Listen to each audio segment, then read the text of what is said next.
What's up, Los Angeles? Welcome into LAFB Live on a beautiful Saturday morning, bright and early. Got the coffee brewing. I'm on, I think I'm on cup one still, but yeah, we'll be on cup two soon. Joined as always by the great Stephen Haglund. What's up, my man? Good morning. How you doing? I'm doing great, man. How are you? Excellent. It's another day talking draft. We're what, less than 2 weeks away. I can't believe it. I know it's been such a, it's kind of dragged on a little bit, similar to how free agency did. We were talking about free agents for like a month, and then like the week leading up to free agency, you're just like, okay, like, come on, let's get here already. And it's kind of that same feeling with the draft stuff right now. But I can't wait, man. There's going to be so many exciting things to happen in this draft, and I can't wait to see how it all pans out. Yeah, big draft for both the Rams and the Chargers. Really excited to see what they do. And I feel like every year I say this, but I can't remember being as excited as I am for this year's draft. And I'm sure I said that last year for last year's draft too. Yeah. Last year actually probably was a little more exciting just because the Chargers, it was like pick 6. It was probably quarterback. Who were they going to take? Right. I've never talked so much offensive tackle in my life as I have this year. But I know you love the big guys. So that's good. Oh, yeah. Yeah, offensive lineman is my thing. And, I was talking about this a little bit on Twitter yesterday. I do coach offensive linemen, 7th graders for our 7th grade football team. So it's kind of my thing. But I totally understand it. We're giving away on our podcast, we're giving away a jersey for whoever they pick in the first round. And people are like, well, if they pick an offensive lineman, can I pick someone else? And I'm like, no, take the offensive lineman. Come on, man. You are wearing a Christian Darrisaw jersey or a Tevin Jenkins jersey, and you'll love it. I don't know why that's what I think I told you this last time we did this last week, but yeah, if the Rams were to take like Quinn Miners, like I think he's an offensive lineman, people would buy his jersey, like for sure. Yeah, I think there's definitely like a certain aesthetic and personality. Like if I were a Packers fan, I would 100% get a David Bakhtiari jersey. Yeah. But, like for the Chargers, it's like, do I really want, a Dan Feeney jersey? I know there are some people who really like Dan Feeney out there, but like, am I really going to go buy a Dan Feeney jersey? Obviously he's not on the team anymore, but you know what I mean? If Forrest Lamp had paid off and ended up being a great lineman, I think he could have been a cool jersey just because, he ended up having the Lamp partnership with the Lamp company. Exactly. Yeah. But yeah, obviously, unfortunately, it didn't pay out. So, but anyway, I like battling in the beginning. Just let people get in here, let people shuffle in. It's early. But we are doing rounds 4 and 5 today. So we have our mock from last week where we did 2 and 3. We did 1 in the very beginning. And then we'll do 4 and 5 today, kind of just talk some picks we like. And then we'll go actually through the mock. Or should we just go through the mock, or should we still do like last week where we preface first and then do the mock? Yeah, well, let's give a review to people so they know who we took, just a little refresher. And then we can dive into it if you want. Yeah. I just gave some guys we like, and then we actually did the mock to see if they were there. I don't know if we just go through the mock and talk about everyone available. Maybe that's easier. Yeah, let's do that. More realistic. So let me let me throw up the our past or current mock, but the past picks, because I think we actually got them all right from last week too. So let me pull this up here. Whoops. Whoa. Hang on, guys. We'll get it. We will get it. Okay, let's do. Yeah, that's the one we want. All right. There we go. Everyone seeing that? Looks good. Looks pretty. Right over SoFi. Don't worry, Chargers fans. We'll do the Chargers SoFi next week. We got Rams SoFi this week. That photo was actually taken by Kirk Morrison, sent over. So kind of cool. It's not a generic photo. Nice. Well done. Yeah. All right. So let's I'll let you kind of start with the first 2 Chargers picks. You don't got to go into detail, but just, this is so everyone can see what went down up to this point. Yeah, so when we took Christian Darrisaw, we just did it, kind of quick. But Rashawn Slater was off the board, and I think Jalen Waddle was as well. So kind of the decision there was Christian Darrisaw or J.C. Horn.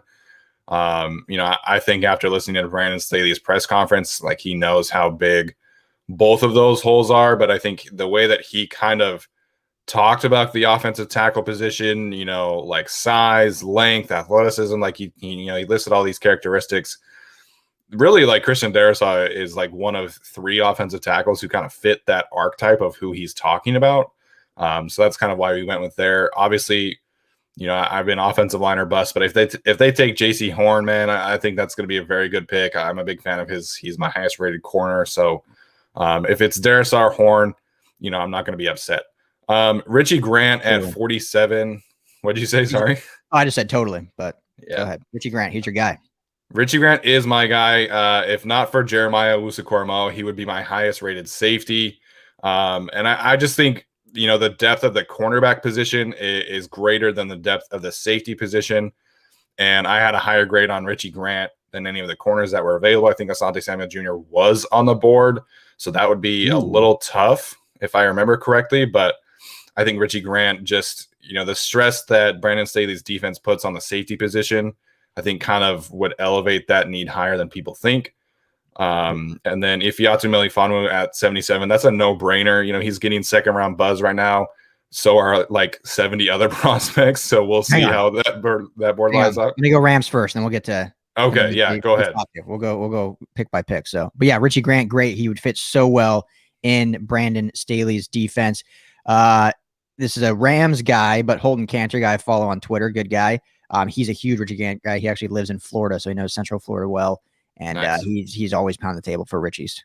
So he would fit great with Brandon Staley. So for the Rams now, I know edge is not the biggest need, not even probably top 3 need for this team. But with the way the board fell, and Gregory Rousseau, there was also a few other guys sitting there that were very tempting to take. But I had to just go, best player at that spot because, the top centers were already gone. So I know center's the biggest need, but I think Quinn Miners was gone. Wyatt Davis was gone. Top centers and interior guys. So I was like, you know what? Let's go best player. Les Snead loves doing that. He throws everyone off. He never goes chalk, never goes what they need. So we went with Gregory Rousseau to pair alongside Leonard Floyd, because obviously Aaron Donald plays on the line in the interior technically. So you got Leonard Floyd and now Rousseau as your 2 edges, which I think is a great piece for the Rams. Yeah, Gregory Rousseau, man, like he's so young and he's still growing, but I think the kind of versatility you could have with him, it's really unlike any other edge player that they've had, because Leonard Floyd is very good. He's a good athlete, but he's outside like exclusively. Yeah. And so Rousseau you can put inside, and instead of having, no shade, but instead of having Morgan Fox on the inside rushing, you could have Gregory Rousseau and that kind of talent. Mm-hmm. And I know people are kind of, low on him, and getting him at 57 is just kind of, it's such a weird process of how that has shaked out. But, having that kind of talent going inside and Aaron Donald goes outside, I think that would be a home run pick for the Rams. Yeah. Well, your very first profile, there we go. Draft profile was Rousseau, wasn't it? You did for the LA Football Network. And at the time, this was probably over a month ago. You were kind of rating him as like, hey, this could end up being one of the top edge rushers that I'm rating. And then all of a sudden, randomly a month later, like people have dropped him way down. So this would be a steal for the Rams 57. And Samuel, he is saying this is a need for the Rams. I do agree. It is more of a need than people are leading out to be. It's just not their top need. But yeah, I think it'd be a great pick. Yeah, Tyler, my co-host who's in the chat, me and him were talking about Gregory Rousseau like 2 months ago. And both of us had kind of like this sneaky feeling that, like the Chargers could take Gregory Rousseau at 13. Like, I remember that, because that's like where he was rated at the time. Of course, now, everybody's into Jalen Phillips and Azeez Ojulari, and I am too. I really like those players as well. But it's just wild how far Gregory Rousseau has fallen. And I know I've said this before, but if Gregory Rousseau played in 2020, I firmly believe that we'd be looking at a top 10 pick. Mm-hmm. Like, because his potential and his production is just outrageous. And you don't see people come in their first year in the ACC playing a position and coming in and getting 15 and a half sacks, trailing only Chase Young, who was a Heisman finalist. Like, the production and potential for Gregory Rousseau is crazy. And I know people are like, well, he ran a slow shuttle time. It's like, if you watch the film, that's what you see. He's not great at change of direction, but he's 6'7". Yeah, he's 6'7". He has like an 85-inch wingspan. Like, you're not drafting Gregory Rousseau because he can change direction super fast. You're drafting Gregory Rousseau because he has forest trees for arms. Like, his length is outrageous. And so I think his power is underrated as well. That's why I was talking about, like, you can put him inside, put him outside. You can put Aaron Donald inside, outside. Like, the versatility there for the Rams specifically would be crazy. And so I think, getting him at 57 would be such a great value for a team that, even if it's not a big need, right? The Rams can take a swing on a crazy talent and figure out the rest later. Like they've always done that. And, they're going to be in good shape on the roster regardless. Yeah, absolutely. Yeah, and their depth after Floyd is not great at edge. So yes, it would be behoove them at some point. They need to take edge. And if you have a guy that he reminds me, I don't want to, not comparing prospects, but just college production. And you mentioned the ACC. I don't know if you remember DeMarcus Walker, who played for Florida State. I think one year he had like 18 and a half sacks or something, like crazy production, but he fell to the second round. Just same thing. He didn't test super well. And he hasn't had a fantastic NFL career, but he's had a decent one and been a role player. I think Rousseau could definitely have a better one if he pans out. So anyway, great. I think it's a good pick for the Rams. Obviously I did it. So I'm going to say A+ from me. Absolutely. On the Chargers, 677. Yeah, so Ifeatu Melifonwu, I until I hear differently, that's how I'm going to pronounce his first name. I hope it's right. I don't know. But this cornerback class, I think the depth is really underrated, which again is kind of why I lean safety at 47. And Melifonwu is just, he's such a great athlete and he's so explosive. I think he tested in like the 99th percentile in terms of vertical jump and broad jump. And so just a crazy good athlete. And I think he's, the one thing when you watch Syracuse's defense and their secondary, they move everybody around quite a bit. And that's something that Brandon Staley talked about with the cornerback position too, is that you got to play off coverage. You've got to play zone coverage. You got to play press man. You got to be able to tackle. And Melifonwu, I think he's a little raw like his brother was as well. But I think, that kind of athlete who has experience in a lot of different departments would check every single box possible for the Chargers. I would have loved it if Paulson Adebo were here. I do have him a little higher than Melifonwu. But Melifonwu would be a fantastic pick in the third round at 77. Again, that's great value for a team that needs a true cornerback one. Yeah, I love Melifonwu and his size and yeah, Paulson Adebo just saying Tyler's in here. What's up, Tyler? Steven is dropping his profile this week on LAFB. Yes. So look out for yes, that. Sir. Yeah, great pick. Anything in the secondary the Chargers get, I just trust fully that Brandon Staley is just going to make it super strong. So, right. And guys of those caliber, you can't find everywhere. Physicality, Jason said, aggressiveness, love all that. So, okay, so the Rams at 88 now. We get our interior offensive lineman. I want to preface this too. So we did this obviously last Saturday. Real quick before I say it, Thomas said, how'd you hit him last week? You golfed last week. How'd it go? It was fine. I've only, golfed about 10 or 15 times in my life. So we just did a basic little, 9-hole par 3 course and, nothing major, but it was fun. Nice. Yeah. So just to show how much I love you and I love the people, the LA football fans, I was invited this morning to go play a beautiful course in Burbank, California in the hills for free. And I turned it down because I'm like, nope, I got a live show at 9. Dude. Talking Rams and Chargers draft. So that's commitment right there. That's commitment. Don't say I don't care. All right. Pick 88.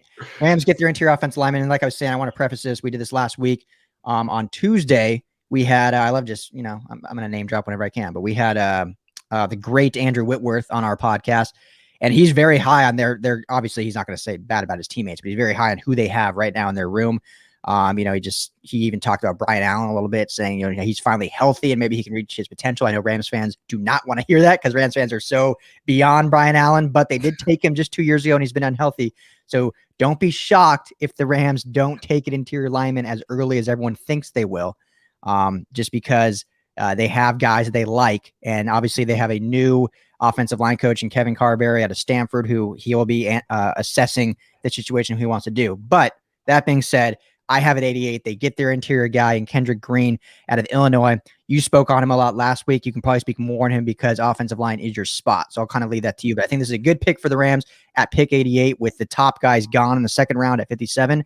So they get a really good serviceable player that can, I think, start in this league in Kendrick Green. But I'll let you kind of talk about him a little more about his prospects. Yeah, real quick. I did not know that their new offensive line coach is coming from Stanford. My co-host Tyler in the chat, his sleeper offensive lineman this year is Dyrud Dahlman, the center from Stanford. Very similar athletic profile to Kendra Green, although he's not as strong and powerful as Kendrick Green is, and so he's definitely a later round pick. but obviously, the connections there between the coaching staff could be, kind of pointing towards that direction. And if you said that, like you said, if they do pass on offensive linemen earlier, then they can take a guy like Drew Dahlman later. And I think that would be a good pick too. So Kendrick Green, he's one of those rare like defensive lineman converts, which I always love because they bring such a refreshing pace of aggressiveness to the position. Mm-hmm. And, James Hudson, the offensive tackle from Cincinnati, is another one that I really like, just because you love to see those offensive linemen that you can put them in a phone booth and they'll just brawl. And that's Kendrick Green, who happens to also be a fantastic athlete, tested in like the 96th percentile across the board in interior offensive lineman. He's a little undersized. I think he's only like 6'2", but with the athletic profile and the physicality that he brings, I think this would be a great pick for them. He can start at guards, can start at center. I think ideally he probably would play center in the league, like I said, because he's a little undersized. But again, you can bring him in as depth. Worst case scenario or best case scenario is he beats out somebody in training camp and is your starting center from day one. And I think that'd be a fantastic scenario for the Rams. Yeah. Big 10 offensive linemen. Can't seem to go wrong with those. No. Yeah, I would like this for the Rams a lot, but I love that you mentioned Dahlman, because that's a definite scenario where the Rams just kind of, I don't want to say sit on their thumbs, but kind of just wait for that to happen. Like, what? Our coach loves the guy, coached him all in college. Let's just wait till he falls to us and we'll take best player available until then. So, but anyway, not in this scenario. So to pick 97, and we stick with the interior for the Chargers here and add some more depth there. So talk to me about Aaron Banks, who again, Notre Dame offensive lineman, seem to do pretty well in the NFL as well. So I don't think you can go too wrong with taking one of those guys. Absolutely. And there's 4 of them in this draft. So it's going to be really interesting to see how that pans out with those 4. But Aaron Banks, I think he checks a lot of boxes. Obviously the Notre Dame connection that Tom Telesco loves. But I think, when you listen to Brandon Staley talk about, Matt Filer and Ode Abuji, like they wanted to get bigger and stronger, more physical at the guard position. And obviously they feel like they did that with those 2 players. But Aaron Banks is also, a big physical player. He played tackle in high school, played guard at Notre Dame. He's 6'6", big physical frame. And he's simply put, he's a people mover. He is a mauler of a run blocker. I think his pass blocking skills need a little bit of work. Granted, playing next to Liam Eichenberg, you don't really have to do a whole lot of stuff as a pass blocker. But I think at 97, I think that's really good value for them, really good value for him. Again, one of the players that right now is getting second round buzz. Matt Miller thinks that he's going to be a second round pick, but again, everybody is like that. Like everybody's going to be a second round pick right now. So he could certainly go there. Right. But I think, right in that 3rd round range is probably where he'll end up. If he was to pick at 77, I wouldn't be surprised. And I think that's okay value as well. But if he's there at 97, I think that's a no brainer for the Chargers. Yeah, makes total sense. Add depth. Ade Abushi, who I love, I think was a great signing, but he's on a 1-year deal, so we don't know what the future holds. Right. And this will bring competition from day one, but also could be the heir apparent next year if they do not, keep Ode for another season. So any Notre Dame offensive lineman I'm cool with. Right. So good pick for the Chargers there. So up to 103 for the Rams, and they get their linebacker. This has been a pick the Rams have been needing to take. Fans have been wanting to take for, it seems like, forever, every single season. When are we taking inside linebacker? Last year, they didn't until the 4th round, and Clay Johnson didn't even make the team through training camp. So this year we go a little early. I love Tony Fields out of West Virginia. I think he's a really good athlete. There were some other options there at inside backer, maybe even a little higher rated in this scenario, but I just like what Tony Fields brings and what he can bring to a Raheem Morris defense and add some depth there. I know they still do like the guys they have. I know Rams fans don't like to hear that, but I know they like Kenny Young. I know they like, Troy Reader, but Tony Fields gives them a little more versatility and a little more athleticism. I think they can work with, and they're still going to run a real, soft. I don't want to say soft, but they're not going to run out of base a lot. So they run really heavy defensive back sets. So that's why I think the inside backer position is not at a premium like so many people want. Like everyone sees, like we need a backer, but because they run so much nickel and dime and use that star and money position so differently, they don't need a super athletic inside backer rotation, but you still need some horses there. And I think Tony Fields gives them that in the 3rd round. So I like Fields out of West Virginia. Yeah, the only thing I would say here, with Dylan Moses on the board, I could, very much see Les Snead taking that swing like he did with Terrell Lewis last year. Yeah. You look at Dylan Moses in 2018, 2019, he looked like one of the best players in the country, and everybody kind of thought that he would be a first or second round pick. I think then at the end of the 2019 season, he got hurt. And last year, he just didn't really look like himself, didn't have the same kind of, I don't want to say instincts, but like just his reaction time was slower. Mm-hmm. And so I think he wasn't really fully healthy and was kind of trying to work himself back into, the kind of playing shape that he was accustomed to. So again, talking about what Les Snead, his draft patterns are, generally speaking, like he likes to take swings on high potential players. So if Dylan Moses were the pick there too, I'm sure people have kind of soured on him, but just looking at Les Snead's patterns, I think that would not surprise me I don't think that would surprise me at all. Yeah, no, that's a great point. And I completely agree. And Les Snead is definitely a guy not shy to take swings. That's for sure. So I think if there's a player that he sees value in or sees potential in, like a Terrell Lewis, like you mentioned, who had that injury history and unfortunately was pretty much injured all last year. But if he's healthy, they're going to have a great edge rusher. And that answers questions about the Rams, having depth behind Leonard Floyd if Terrell Lewis can be healthy. Right. But yeah, so let's see. Dylan Moses, I think makes a lot of sense too. I just personally like Tony Fields. So, absolutely. All right. So we're caught up. Our rehash was probably longer than needed to be, but I think it was good. It's just fun chatting. So let's get on to the current. We're talking 4th and 5th round now for the Rams and Chargers, and we sit with the Chargers at pick 118. And who are we taking? Who do you want me to do? Want me to look at different positions? What are we feeling? Can you scroll down the draft log a little bit? Sure can. Just with all positions? With the players who are selected already. Oh, yes. Oh, the Niners get Kyle Trask. Nice. That's funny. I wonder if they double down on the quarterback position in this one. I know. I didn't even see who they took in the first. I'm sure I had them taking someone.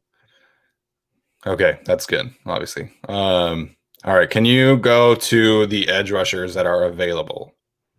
Sure can.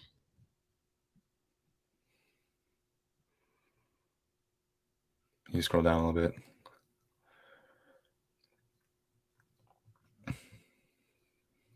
Okay. Can you go to the tackles? Offensive tackles. Yes, sir. All right. Let's go back to the cornerbacks.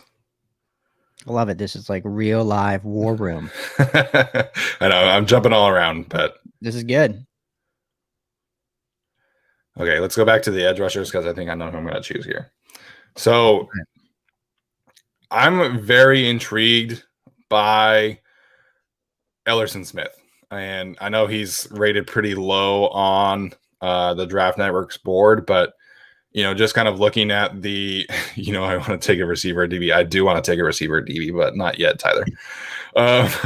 But I think Ellerson Smith right here, it makes a lot of sense for me. And I know he didn't play in 2020. And I know that there's some kind of risk with these opt-out players and how they developed. But I just think, when you're looking at what the kind of physical profile is that Brandon Staley likes as his outside linebacker / edge, he kind of got mad at reporters for saying outside linebackers, which is kind of funny. But, he very much fits like the Leonard Floyd, Von Miller physical profile. Terrell Lewis is another one who kind of fits that same kind of profile. And so Ellerson Smith here, I think he's got the most upside out of any of these edge rushers that are on the board. I think Dalen Hayes would be a fine pick if he were the Notre Dame selection. We interviewed him on the podcast. He's a great guy. So that wouldn't surprise me either. But, Ellerson Smith, he's got great length, great athleticism. And like I said, he's still got all this untapped potential. So I think Ellerson Smith out of Northern Iowa would be my selection here. Boom. Yeah, I like it. Fits the bill. You said everything about him that I think makes him fit in a Brandon Staley defense and Ronaldo Hill defense. Gotta give him credit too as a D coordinator. So, and the Chargers do need to be proactive with the edge rusher position because I think Uchenna Nwosu is going to be a fantastic player this year if he's able to stay healthy. Kyler Fackrell is a fine third edge rusher, so getting a more of a project player would make a lot of sense for them because they could can afford to essentially give him a redshirt year. And then if Nwosu balls out, and then you bring him back. If he doesn't, then you move on. And then you have Ellerson Smith ready to step in and kind of take on that role in 2022. Yeah. Yeah, absolutely. Plan for the future is always the way that they should go, and just add depth. And with, Chargers injury history, it's never bad to have more depth than you think you need. Hope for not that, but you never know. So absolutely. All right. So very disappointed right now because the pick I really wanted here was Shaun Wade, cornerback of the Rams, and he goes one pick before for the Pittsburgh Steelers. Kevin Colbert, you son of a bitch. Because he's the Shaun Wade experience is also another weird one, man. Like the very first January mock draft that Todd McShay did, you had the Chargers taking Shaun Wade in the first round. Yeah. He's been all over the place. It's crazy. Yeah. So I mean, there's a number of things that the Rams can do here. Obviously, I think tackle depth, people would say is a need, just with Andrew Whitworth, 2 years left in his contract. Does he play those 2 years out? They have Joe Noteboom, who I think they think is their kind of guy in waiting to take over. Rob Havenstein is the right tackle, still under contract. They took David Edwards and Bobby Evans 2 years ago, who were both tackles in college, but they've moved them both inside and played guard and tackle. They've kind of played all over the place. So it's kind of, their offensive line is a really weird kind of jigsaw puzzle, hard to really predict what they're actually like, what positions the guys are actually playing, like where they actually have depth. They took Tremaine Atram, who also played some tackle in college at Clemson, but they haven't played guard or center now in the pros. So it's a complicated Sudoku, if you will, trying to figure out what they're doing. So I think tackle is an area of need. I don't know if I want to do it at 141 here with the guys. I really think I know CB, like corner, doesn't seem as high of a need, but I like that position just because, losing Troy Hill, I think it's a position they need to address at some point. So I'm looking at these. Let me just ask your opinion on these guys, Steven, since I know you've done a lot more, profiles and really got into tape. I've watched a lot of tape. I think you've watched more depth than I have. Like, how do you feel about, Ambry Thomas? I know he's a good guy to Michigan, Marco Wilson out of Florida, or even Trey Brown out of Oklahoma. So Trey Brown is, if your guy was Shaun Wade here, I think Trey Brown, is a very similar profile, and he's going to be a slot nickel corner in the NFL. But I think, his experience playing on the outside at Oklahoma is going to be very valuable. People kind of talk about him playing nickel because of his size. He's only like 5'9", but when you turn on his tape against Oklahoma State, he did a really fantastic job against Tylan Wallace, who is a bigger, stronger, vertical threat. Oklahoma State loves using him as a jump ball receiver, and Trey Brown did a great job. I think he ran like a 4.3 at his pro day. Really great physical profile. Jim Nagy said that he was the fastest player they clocked in terms of miles per hour at the Senior Bowl in practice or in the game or anything. Yeah. And I just interviewed Ben Fennell yesterday. Spoiler alert for those who are going to check out our episode on Monday. And Trey Brown had like 700 special team snaps at Oklahoma. Huge. So I think, worst case scenario there is you're getting a special teams cornerback, which is so valuable. And so I think he would be a fit for either of these teams. So he would be my choice here. I do like Rodarius Williams. Alex, our other co-host, had him as a player he would take in the second round. I'm not that far into him. But Rodarius Williams does have, he's a longer, more physical corner. Started every single game for the last 3 years at Oklahoma State. So very durable, very productive. Just kind of depends on what your preference is. If you want an outside corner, more length, or if you want a shorter nickel corner who can also bring a lot of special teams experience in Trey Brown. Yeah. So this is why it's really hard. And that's why I wanted to ask you, because I knew you'd give that great insight. Because I'm debating between, I didn't even say Rodarius, but he was on my mind also, because I think the Rams need more of an outside guy. Troy Hill was their outside guy with Jalen Ramsey, Darius Williams, and David Long Jr. I think play better in the nickel, better in the slot. Darius can play outside if he needs to, which, he played kind of all over the place, and Ramsey played. I mean, now knowing Brandon Staley, that these guys just move all over the place. Right. But I think they need a little more length because of what they have. So I think, as intriguing as Trey Brown is, as everything you just said, I love his special teams capability. I think Rodarius maybe brings more of what the Rams need right now in that back end, just adding length, adding a guy that can play more on the outside. I think Trey Brown, like you said, can play on the outside if needed. But Rodarius maybe fits that bill a little more. So it's tough because I really do like Trey Brown, but I think I'm going to go Rodarius just because I think he'll basically fill that Troy Hill void that left the agency. So let's do that. And that gives them more flexibility with Jalen Ramsey, right? Because you have a guy that can play fully outside in Rodarius Williams. You can let Jalen Ramsey go inside more often if you want to, and same thing with Darius Williams. So I think Rodarius will. Too many Williams in this scenario. Rodarius will be a great pick for them. Yeah. So I don't think they can go wrong with either. But yeah, if you're just looking to fill that Troy Hill void and get the length, I think it makes a little more sense. So.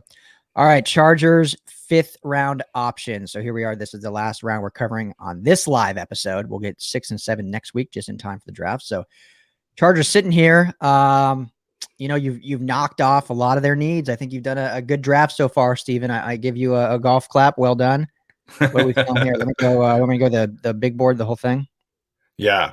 Well, last time you got your guy taking the pick before. This time I get my guy taking the pick before because Daz Newsome, I think, is the perfect pick for what the Chargers need in this kind of scenario. So I think that kind of hurts. But when I've kind of talked about what the Chargers need at receiver, everybody kind of wants to add a deep threat, a burner, and I understand that you can never have enough speed.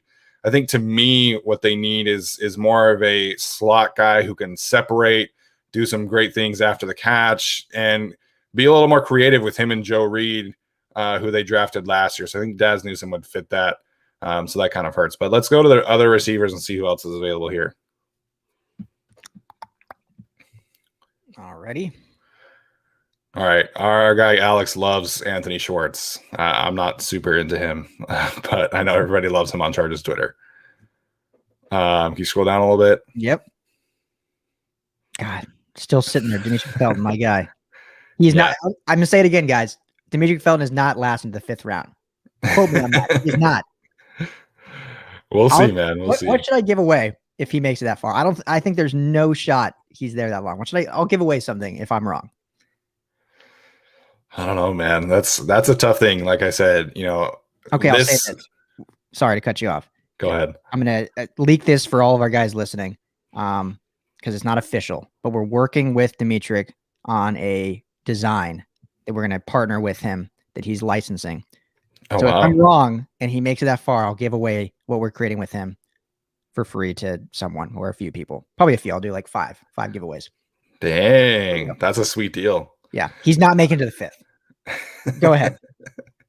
Let's go back to the safeties. All right. I know we already added Richie Grant, but I just want to see who else is there. Brady Breeze, such a just smooth name. It is. Brady Breeze. All right, that's fine. You can go. Let's go to the corners.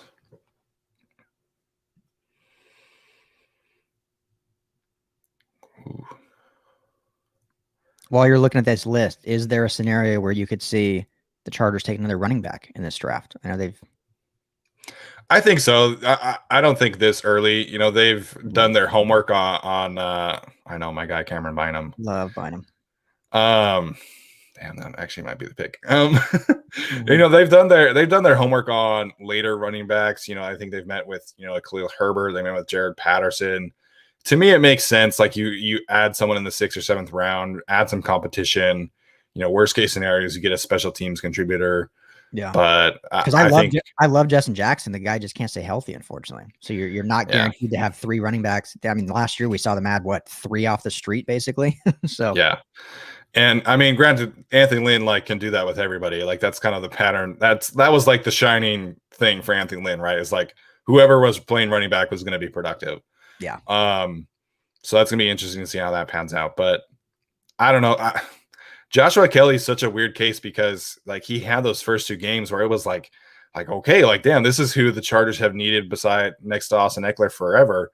And you talk to Daniel Popper and ask him who was the best player in training camp last year, and he'll tell you it was Joshua Kelly. So I think there's still obviously a lot of upside there. It's so hard to trust him because the Chargers benched him.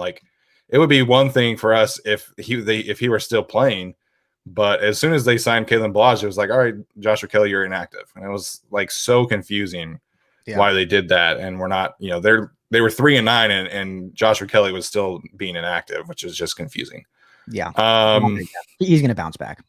Yeah, I think he will too. But like, to me, it's adding competition for Justin Jackson, like you said, because he just can't stay healthy. Mm-hmm. All right, let's go back to the receivers here.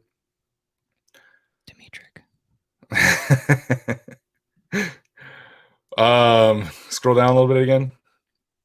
See, this is a tough one for me, because Amir Smith-Marset from Iowa, I think is somebody, Tyler and I have kind of talked about this on our show, right? Like, there are just certain players that if they were in other situations, they're probably, be a second, third round pick. Like Amir Smith-Marset had such a bad quarterback situation at Iowa, and they love running the football, right? And so it just was not a great fit, but his athletic profile is just like so off the charts. And, I think he would be a great fit again. I talked about Daz Newsome. Amir Smith-Marset is in a very similar mold, but Cameron Bynum there is also very tempting. I love Cameron Bynum, and I think as a safety / nickel cornerback in the NFL, I think he would definitely fit what Brandon Staley likes to do. But I think he also might be there in the next round because, he played outside corner and he didn't test great. And so people kind of are like souring on him. So I think that might be someone he could be later. And so I'm going to go with Amir Smith-Marset. I'm going with the receiver from Iowa. Okay. Here you go. Yeah, Cam Bynum I love. He was, when I started podcasting, 2-3 years ago, he was our first athlete guest after his freshman year at Cal. He played high school ball at Centennial here in SoCal, here in the LA area. So he was my first guest. Awesome kid. Just a young buck, 18 years old. And now here he is heading into the draft. So, all right. Well, there you go, Amir. Rams don't have a 5th round pick for those, that don't know. Rams don't have a 5th round pick.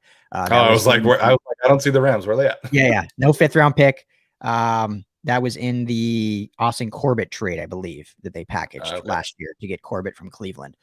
So there you have it for, Rams had 1 pick for this simulation, but there's your 4th and 5th round. So we get, let me scroll down. For those who were wondering, Drew Dahlman went like 3 picks after Amir Smith-Marset. So that 141 pick kind of looks like where they would have to take Drew Dahlman if they want him there. Good call. Yeah. So if they decide, not to go interior here at 88, this is talking Rams here, and want to wait for Drew Dahlman, who played for his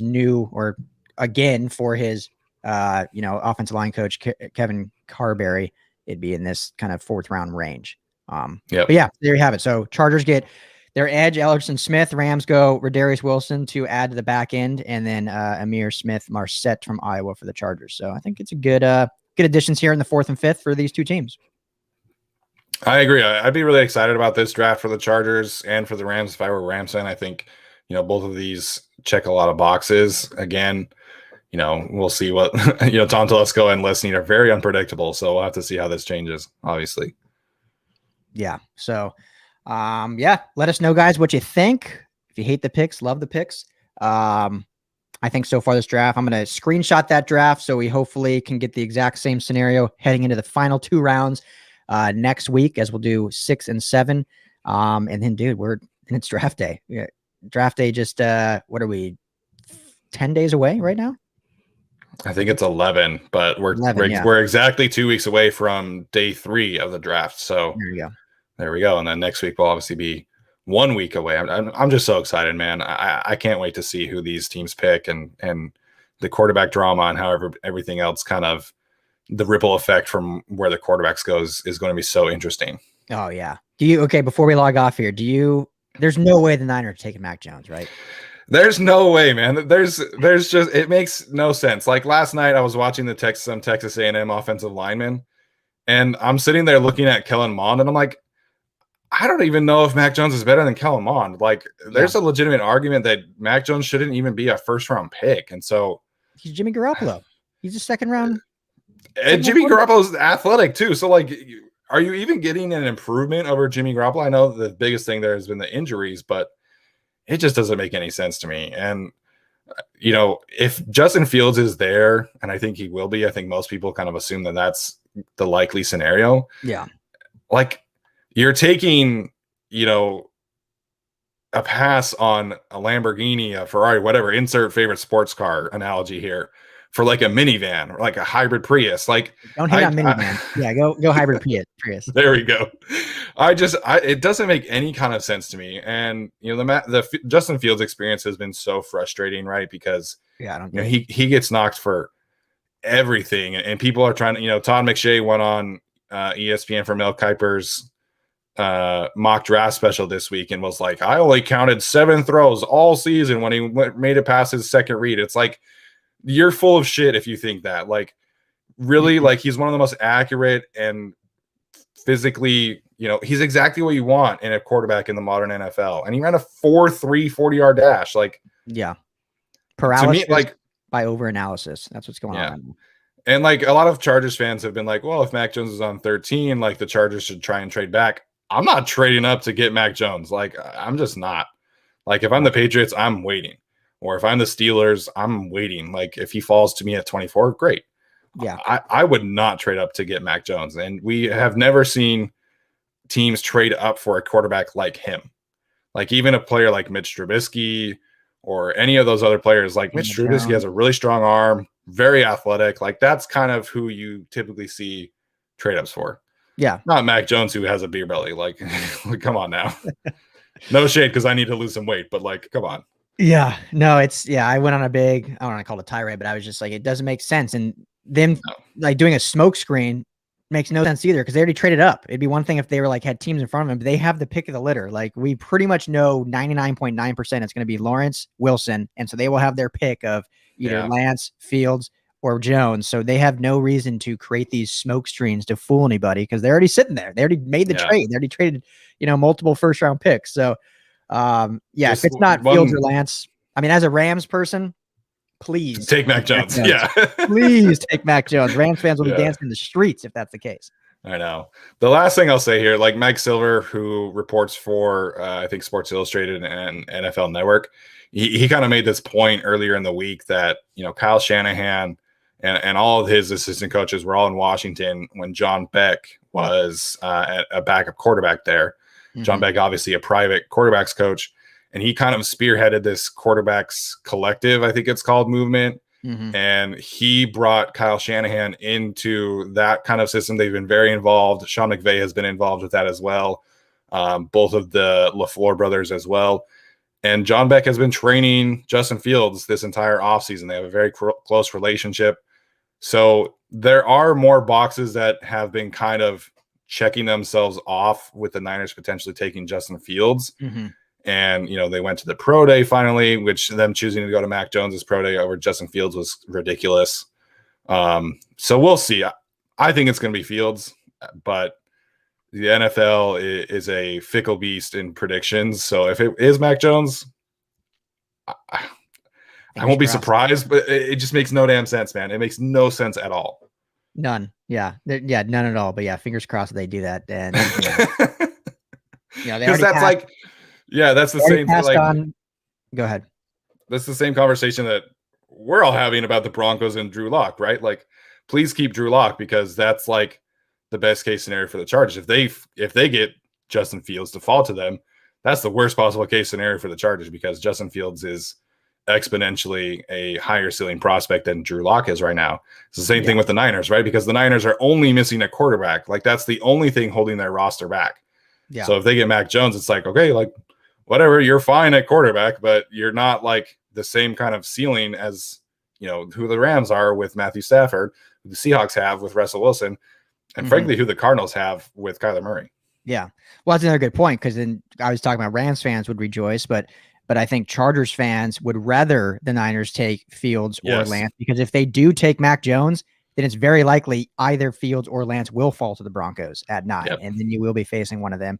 And the Broncos have been very open that they may not give up the bank to move up to 4 or 5, but if one of them falls, I would be very surprised if they didn't take one of them at 9. So yeah, so Chargers fans will be on the other side of the coin. Like, please take Fields or Lance, Right. not Mac, because we don't want the Broncos to get one of those guys. So it's going to be fun to, that's why I love the draft. Can't wait. Exactly. Like the best way for you to win your division, right, is to have the best quarterback. And there's not a scenario in which Mac Jones is the best quarterback in that division. Like, you'd have to wait for, like, at best, he's the second behind Kyler, because you'd have to wait for Russ and Matthew Stafford to retire and hope that the Rams and the Seahawks, well, I guess Russell could be traded next year, but that's a different conversation. Yeah. But like, at best case scenario for Mac Jones in 5-6 years from now on the 49ers is that he's the second best quarterback in the division behind Kyler Murray. And Justin Fields, I think in 2 years, Justin Fields could be better than Stafford and Kyler Murray. Like, I think Justin Fields is that good of a prospect that in that situation with the Niners, I think he's a top 10 quarterback in the NFL in 2 or 3 years. Yeah, I agree. Trey Lance too. And I'm a huge Trey Lance guy, but I know that there's always the concern with the playing lesser competition, and didn't play at all last year. Yeah. The COVID. So fascinating, man. So it'll be fun to watch, but we'll absolutely. 11 days away. I think as of now, unless things change, we'll still be planning on doing this 2 weeks on Saturday. So we'll be basically during day 3 doing live, which should be fun unless you have other plans. We'll talk off air, but yeah. But anyway, for now, next week, 9 a.m. we'll be back for rounds 6 and 7 for the Rams and Chargers as we complete these mocks. And then finally we'll be 4 days away from no more mocks for a year. No more mock cast for a year. And we can move on into the true deadness of the offseason. So, well, Steven, my man, appreciate you. Where can everyone find you at? Yeah, you can follow me, as it says right there on the bottom, at Stephen I. Haglund. I am about to publish my profile on Paulson Adebo later this afternoon, so that should be up probably on Sunday or Monday. And follow our podcast, the Guilty as Charged podcast, on Twitter and YouTube as well. Thanks, guys, for tuning in. And man, I just can't wait for this draft to come up already. I'm ready for this to be over. Yeah, dude, I hear that. You follow me, as said below, Ryan Dyrud, LAFB, the website, LAFBnetwork.com, and my podcast with the great Frosty Rucker, the Believe in LA Football podcast, covering all things LA football. So, Steven, appreciate you, brother. Enjoy the rest of your Saturday. You too, man. We'll see you later. All right, guys, take care.